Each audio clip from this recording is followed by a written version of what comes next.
Chase, looking at some of the other quarterbacks on the roster, I mean, they're taller. You're not the tallest quarterback. So can you just kind of talk about how you're able to find the passing lanes and get the ball out down the field to your receivers? Yeah, I think it's just it's all about your footwork. I think you have to be able to slide slightly in the pocket to find lanes. I mean, you take some of the tallest quarterbacks in the league. Take Brock Osweiler. He's very rarely throwing over O linemen that are 6'6", 6'7". You're throwing through windows.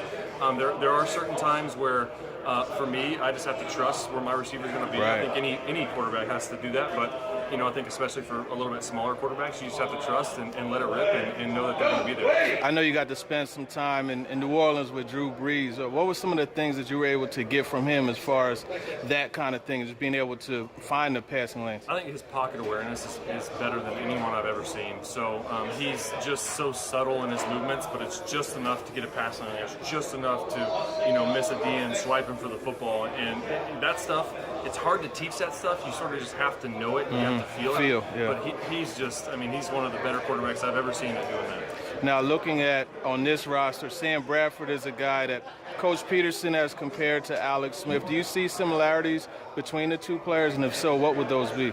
Yeah, I mean, I think both of them are really smart. Sam's a really smart guy. Same with Alex. I think they both have really strong arms, anticipate throws really well, and I think we have three really good quarterbacks on this roster that can run this offense. You talk about anticipating and trust, touch on your throws. That's one of the things I noticed you're able to do. That seam route, you could get it just past the linebacker in front of the DB to the tight end.